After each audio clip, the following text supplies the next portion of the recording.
One of my favorite moments this week, a guy named Michael Singleton, that's a very colorful name, was on CNN and destroyed a Democrat strategist in a very different kind of way than what we usually see. Here it is.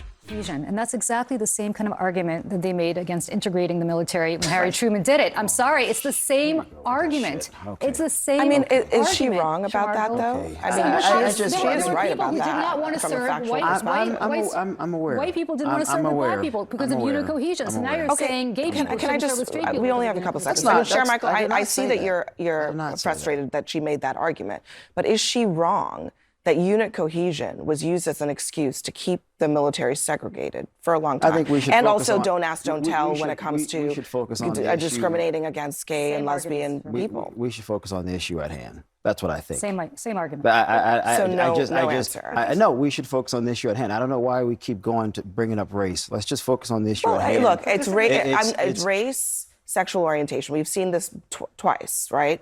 In two major junctures for the military. I'm just wondering, if she is drawing parallels here between the arguments that are being made to maintain this policy, I reject those parallels. That's my answer. I reject the parallels. I think they're ludicrous parallels. So in that clip, they're talking about keeping trans people out of the military, and you can see that he's visibly offended.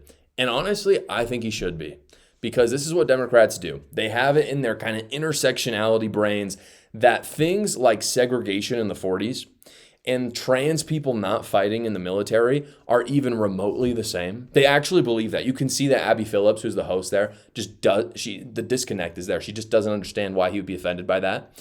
And what this guy does is he just calmly rejects the parallel that they're drawing, because it is ludicrous. It's completely ludicrous. And this is just one example of it. What do black and trans people have in common? Nothing.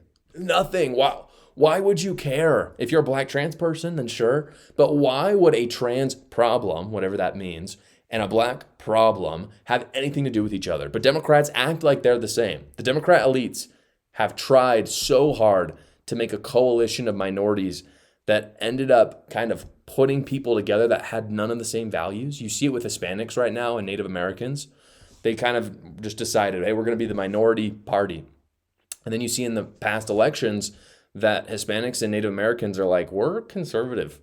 We're not voting for you anymore. There was a moment, there's a fog, and there's some particularly charismatic candidates like Barack Obama who were able to pull in the minorities. But when you really look at the ideologies of these groups, they've got nothing in common. Hispanics have nothing in common with trans youth, like transing the kids.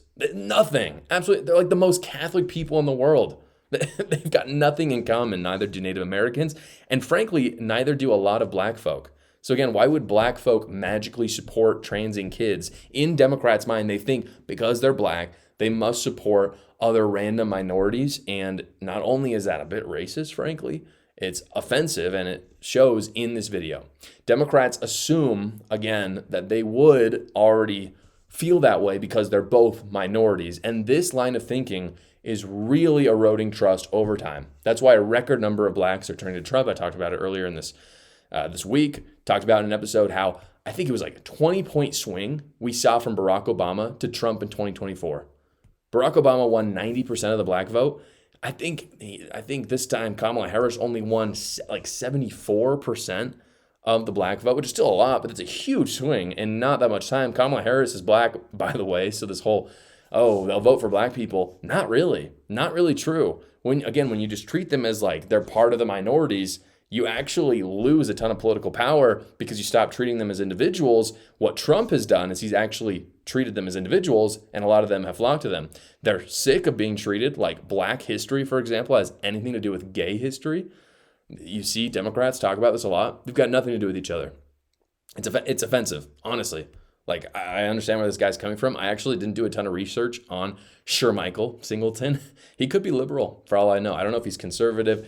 I think he's a little conservative in some of his beliefs. I've seen him talk about a couple other things. I don't know if he's a Republican, I should say. And so I think there's a good chance that there's a lot of moderate black Americans out there who see stuff like this and they think, don't put us in the same room as them. They're not remotely connected, and the Democrat mind, again, cannot comprehend that no matter how hard they try. It is why they are losing the racial minorities right now. Hey guys, I'm excited to announce that I'm rolling out my new Substack. If you didn't know, Substack is essentially a newsletter that arrives in your email where I can share daily news, my opinions on it, and commentary, and it's completely free to you guys, and you can cancel anytime. In addition to the news and commentary stuff, I'll also be posting some inner workings of the show so you can see kind of the behind the scenes stuff, as well as in there's direct chatting with me so we can bounce political ideas off each other. It's one of my favorite things of this job, and Substack just makes it a little bit easier. Go check it out right now. The link is in the description below. Thank you so much for watching this video, everybody. Please like this video and subscribe to my channel. It helps other patriots like yourself see it, and you can also check out another video right here.